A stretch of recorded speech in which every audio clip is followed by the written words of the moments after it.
सभी को नमस्कार। अपने जगदीश तो जगदीश हैं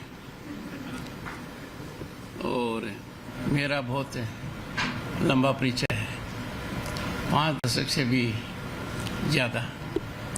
दो बड़ी गलतियां कर दी आपने। मैं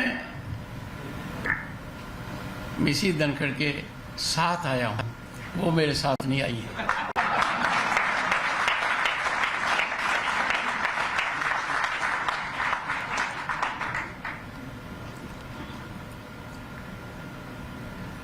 doctor Jagdish Chandra innovative, imaginative and acts without fear when the idea is to be implemented. Chief Executive Officer and Editor-in-Chief, Bharat 24, Vision of India is the subject. ये पड़ाव इनका न तो अंतिम पड़ाव है और न इस क्षेत्र में पहला पड़ाव है, पर जितने पड़ाव आए हैं, 2 बातें रिमार्केबल रही हैं। एग्जिट और एंट्री दोनों धमाकेदार रही है।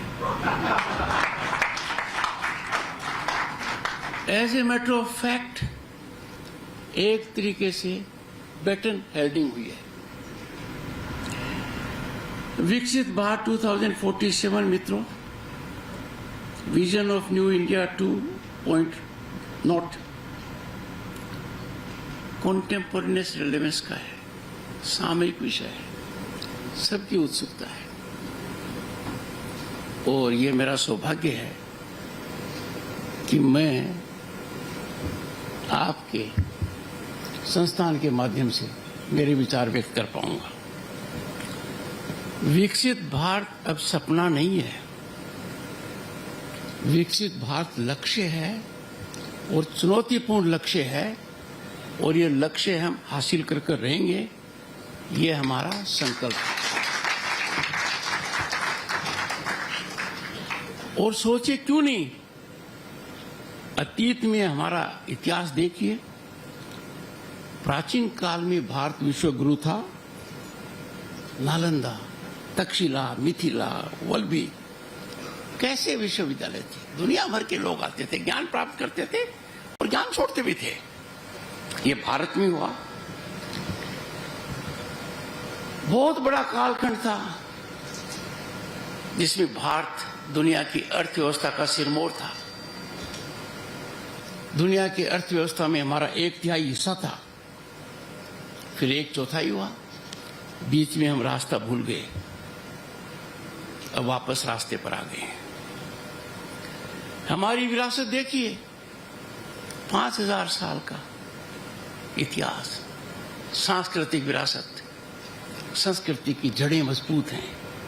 वेद, उपनिषद, पुराण जैसे अमूल्य ज्ञान ग्रंथ हैं।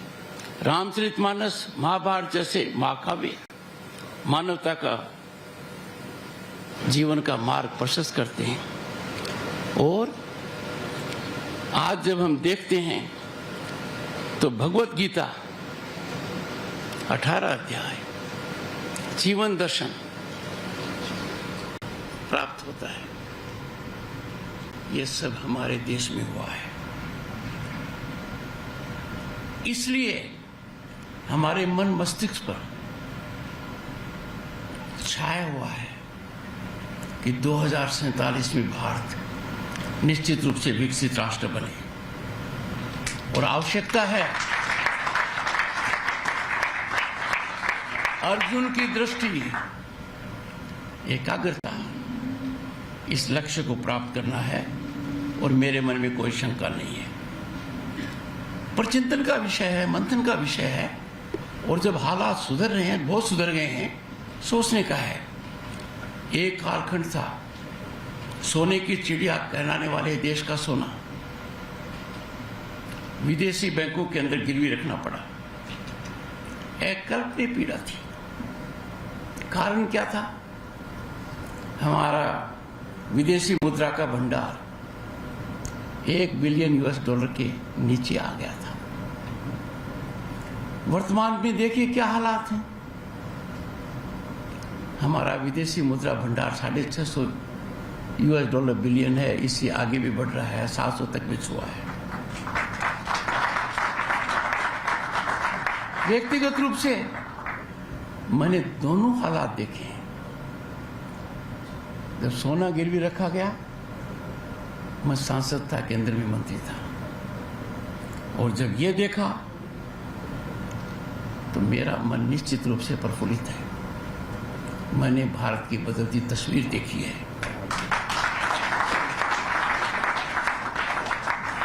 इसका कायाकल्प देखा है। हमारी अर्थव्यवस्था, जब मैंने पदार्पण किया भारत की संसद में, चिंताजनक थी, भयावह थी। और एक दशक पहले भी हम दुनिया की फ्रेजाइल 5 देशों में गिने जाते थे। आपसे बुद्धिमान है। आज हम कहाँ हैं? आज हम विश्व की 5वीं आर्थिक महाशक्ति हैं। ब्राजील, कनाडा, यूके और फ्रांस को पीछे छोड़ दिया है। अब जर्मनी और जापान की बारी है आने वाले 1-2 वर्ष में, और हम 3री महाशक्ति होंगे। $4 ट्रिलियन की इकोनॉमी वाला भारत आज 8% की रेट से बढ़ रहा है। दुनिया के अंदर कोई ऐसा दूसरा देश नहीं है। अर्थव्यवस्था का मुख्य आधार है purchasing power. We are the world's 3rd largest global purchasing power. और जब तकनीकी को देखते हैं, ओलंपिक छलांग लगाई है भारत ने तकनीकी के मामले में। पर कैपिटा इंटरनेट का उपयोग देखेंगे तो अमेरिका और चीन दोनों को मिला लो तो भी भारत का ज्यादा है। डिजिटल ट्रांजैक्शंस देखेंगे तो यूएसए, यूके, फ्रांस और जर्मनी को मिला लो और 4 से गुना कर दो तो भी भारत आगे है। दुनिया के 50% से ज्यादा इसमें हमारा सहयोग है। साधारण बात नहीं है। In a nation of 1.4 billion people, such kind of technological penetration, adaptation and accessibility, this reflects vision of the Prime Minister Narendra Modi.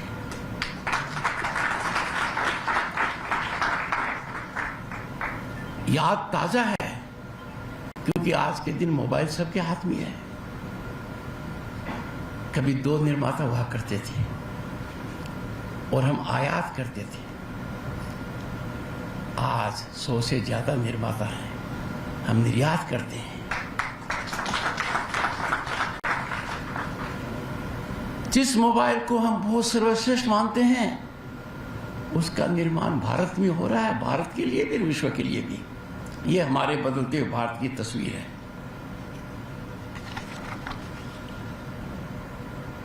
आखिर ये सब संभव कैसे हुआ? एक बहुत बड़ी सोच थी, और सबसे पहली सोच थी कि गरीब की दस्तक बैंकिंग व्यवस्था में होनी चाहिए। एक कल्पनीय सोच, कम से कम समय में 50 करोड़ लोग बैंकिंग व्यवस्था से जुड़ गए। ये कोई छोटी बात नहीं है, और इसी का नतीजा है कि हमारी व्यवस्था में पारदर्शिता आई है, उत्तरदायित्व आया है। उस जमाने को हम याद करते हैं, एक प्रधानमंत्री, युवा प्रधानमंत्री की पीड़ा कि 1 रुपया भेजता हूं 10 पैसे पहुंचता है। अब 1 रुपया पहुंचता है, बिना बिचौलिए के पहुंचता है, बिना मिडलमैन के पहुंचता है, बिना किसी कट के पहुंचता है, और सीधा उसके अकाउंट में जाता है। उदाहरण स्वरूप देखिए, और मेरा मन कितना प्रसन्न होगा कि देश के 10 करोड़ से ज्यादा किसान साल में 3 बार सीधा धन प्राप्त करते हैं अपने अकाउंट में। ये सरकार की ताकत तो है ही, पर किसान की भी ताकत है कि वो रिसेप्शन के मोड में है। बुनियादी ढांचा देखिए, कैसी सड़कें थी, क्या सोचते थे। बाहर जाते थे, थोड़ा सा मन उदास होता था, कभी भारत में भी ऐसा होगा। हमारा ढांचा आज भी विश्वस्तरीय है।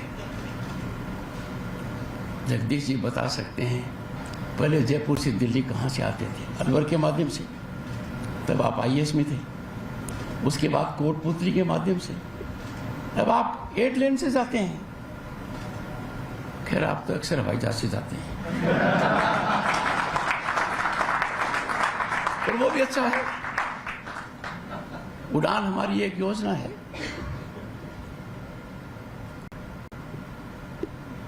कभी सोचा था 1 साल में 4 एयरपोर्ट नए बन रहे हैं? 1 साल में 4 बन रहे हैं। मेट्रो सिस्टम बन रहा है, और साल को छोड़ दो, प्रतिदिन पर आ जाइए। 14 किलोमीटर राजमार्ग और 6 किलोमीटर रेलवे लाइन। कितनी ऊर्जा देखिए। पहले सोचते थे गांव में बिजली आ गई क्या, चाहे एक गर्मी आओ। प्रधानमंत्री ने सोच बदला कि सब गांव में बिजली जाएगी, पर सब घर में जाएगी।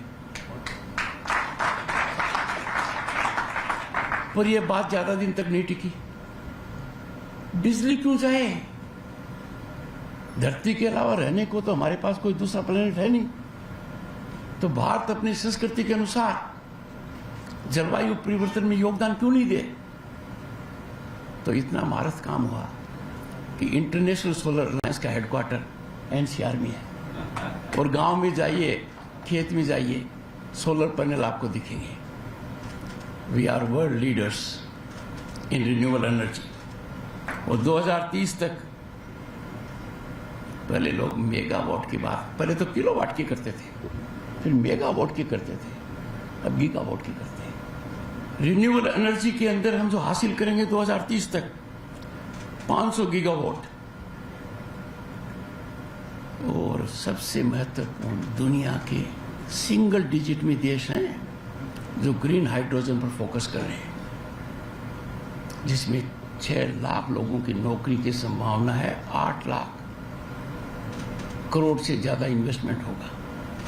उसके अंदर आप ये देखिए कि ग्रीन हाइड्रोजन भी हम 5 मिलियन टन तक बनाएंगे 2030 तक।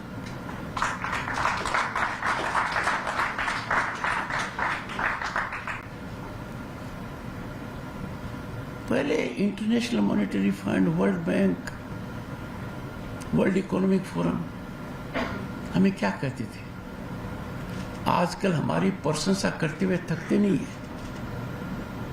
Indian economy and infrastructure and digital infrastructure, digital penetration is being accoladed by IMF, World Bank, World Economic Forum. IMF क्या कहता है? India is a favorite destination of investment and opportunity. देखिए, दुनिया का पसंदीदा निवेश गंतव्य है, अवसरों का केंद्र है। यह आसान नहीं था, पर यह हो गया। पर हुआ कैसे? पहले सत्ता के गलियारों में दलाल रहते थे। यदि अगर आपको नौकरी चाहिए, कोई कॉन्ट्रैक्ट चाहिए, तो माध्यम था, वो अपवित्र था। Corruption was a password for opportunity and job, contract. Corruption is now password for jail. ये भारत में बड़ा बदलाव आया है। लोग सोचते थे कि कानून हमारा क्या कर लेगा, हम कानून से ऊपर हैं। वो कानून से भयभीत नहीं थे और लोग उनसे भयभीत थे। क्या परिदृश्य था देश का? एक आदमी कानून की परवाह नहीं करेगा, कानून से अपने आप को ऊपर मानेगा, प्रिविलेज पेडिग्री का सदस्य मानेगा और औरों को भयभीत करेगा। आज कानून का भय उनमें कंपन पैदा कर रहा है। Friends, our corridors, power corridors have been sanitized of corrupt elements who extra-legally leveraged decision making. ये उपलब्धि आसान नहीं थी, पर यहाँ हो पाया है.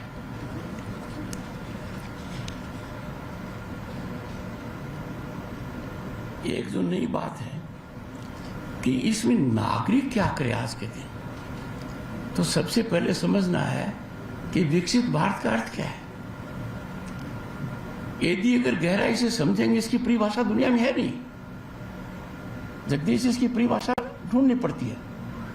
पर एक चुनौती हमारे सामने है कि विकसित भारत का लक्ष्य प्राप्त करने के लिए आम आदमी की इनकम को 8 गुना करना पड़ेगा. ये चुनौती है. अब इसमें आम आदमी कैसे करे? सरकार की नीतियां सकारात्मक हैं. सरकार की नीतियों ने एक ऐसे वायुमंडल का निर्माण कर दिया है कि जहां हर भारतीय अपनी प्रतिभा को निखार सकता है. नागरिक का सबसे बड़ा कर्तव्य मेरे हिसाब से है, क्योंकि आज के दिन नागरिक is not living in despair और hopelessness. India is a land of hope and possibility. और ऐसा हुआ है. वंशागत व्यापार चलता था पहले. आज व्यापार को प्रभावित वो लोग कर रहे हैं जो प्रथम पीढ़ी के हैं, शिक्षा के कारण. तो प्रधानमंत्री जी ने बहुत बड़ी सोच को दर्शाते हुए 3 दशक के बाद लाखों लोगों की राय लेने के बाद एक राष्ट्रीय शिक्षा नीति का निर्माण किया है. आपके माध्यम से मैं अपील करूंगा, जिन प्रांतों ने इसको अडॉप्ट नहीं किया वो अडॉप्ट करें. मैं ये भी संदेश देना चाहूंगा कि हर संस्था का प्रिंसिपल, डायरेक्टर, वाइस चांसलर नीति का अध्ययन करें, क्योंकि यह नीति बहुत दूरदर्शिता प्रदर्शित करती है. ये डिग्री ओरिएंटेड नहीं रही है, ये स्किल ओरिएंटेड है. ये आपको एप्टीट्यूड को आगे लाने वाली नीति है. मेरी इसमें पश्चिम बंगाल के राज्यपाल की हैसियत से थोड़ी हिस्सेदारी रही है.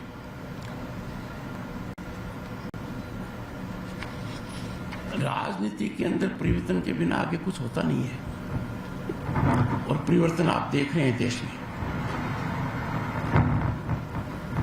सर्वोच्च पद पर विराजमान है जनजाति की महिला, और सबसे शक्तिशाली केंद्र सरकार के अंदर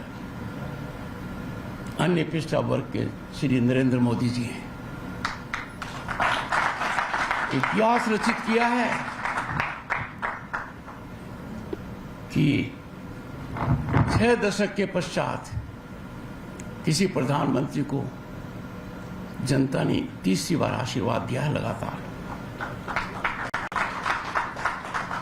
मैं आप लोगों से यही कहूंगा, आम नागरिक से, देश में विकसित भारत के लिए बहुत बड़ा यज्ञ हो रहा है. इस यज्ञ में आप अपनी आहुति दीजिए. आप संकल्प लीजिए कि राष्ट्र को हम प्रथम रखेंगे. हम भारतीय हैं, भारतीयता हमारी पहचान है, राष्ट्रीयता हमारा धर्म है. देश से ऊपर हम किसी को नहीं रखेंगे. 2 बातें कहकर समाप्त करूंगा. लोग समझते हैं कि हम संसाधनों का उपयोग कर सकते हैं क्योंकि हमारी आर्थिक ताकत है. गलत. आर्थिक ताकत आपको अधिकार नहीं देती कि संसाधनों को चाहे जैसे उपयोग करें. गैस है, पेट्रोल है, ईंधन है या अन्य कोई संसाधन है, आवश्यकता अनुसार कीजिए. Act like a trustee, don't engage in reckless exploitation. और दूसरी बात, स्वदेशी पर ध्यान दीजिए. जब हम बाहर से आयात करते हैं, किसको करते हैं? कपड़े को करते हैं, कारपेट को करते हैं, फर्नीचर को करते हैं, दिए को करते हैं, खिलौनों को करते हैं.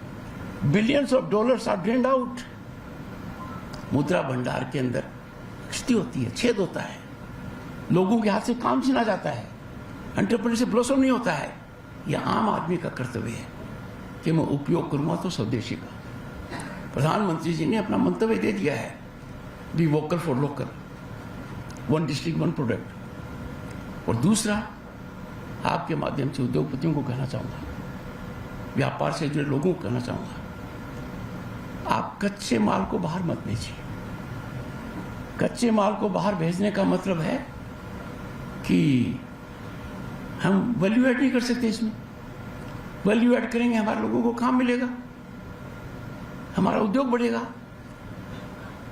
पर जिसका कच्चे माल पर थोड़ा कब्जा हो गया है, आप में से जब जगदीश जी मुझे कुछ महानुभावों से मिला रहे थे, उनमें एक पारादीप से आए। पारादीप पोर्ट के ऊपर आयरन और जहाजों में जा रहा है। अरे हमारा कच्चा माल बाहर क्यों जाए? We must focus, we must add value to our raw materials. मैं बहुत ज्यादा नहीं कहूंगा, 2 बातें कह रहा हूं जो पहले कही थी। विकसित भारत की असली कुंजी गांव में बैठे अन्नदाता के पास है। अन्नदाते की हमें पूजा करनी चाहिए। हमें देखना चाहिए कि गांव में बैठा व्यक्ति जो अन्न पैदा करता है, वो उसकी मार्केटिंग में क्यों नहीं है, उसके वैल्यू एडिशन में क्यों नहीं है। बहुत बड़ा बदलाव आ गया, ये होना चाहिए। गांव और किसान, आपने मुझे जाट कहा, मैंने कहा 2 गलतियां की, पहली बता दी थी, एक आखिर में बता रहा हूं। जाट किसान है और किसान का प्रमुख अंग है। ये शरीर किसान का है, इसमें कोई दिमाग है तो कोई दिल है, तो कोई किडनी है, तो कोई लंग्स है। अंतिम बात, संसद हमारे प्रजातंत्र का मंदिर है, हमें वहां जनता की पूजा करनी चाहिए। संसद is a place of realising aspirations of the people. उनके सपनों को साकार करना है। और ये दीगर ऐसे मंदिर की हम गरिमा नहीं रख पाते हैं, वहां विचार विमर्श नहीं होता है। आप place for debate, dialogue, discussion and deliberation, ये दीगर वो डिस्टर्बेंस और डिसरप्शन का अड्डा बन जाए। मेरे मन में बड़ी पीड़ा हुई कि संविधान एडॉप्शन के 4th क्वार्टर की जो सेंचुरी का पहला दिन है, डिसरप्शन खा गया। We have weaponised the disruption. Disruption according to me is not a remedy but a melody. पूरा सत्ता चला गया। मैं पुरजोर अपील करूंगा जनप्रतिनिधियों से, अपनी आत्मा को टटोलें, अपनी शपथ को ध्यान रखें, भारत के संविधान की प्रस्तावना को सामने रखें और संसद को 100% प्रोडक्टिव बनाएं। आपने मुझे सुअवसर दिया, बहुत बहुत धन्यवाद। Thank you.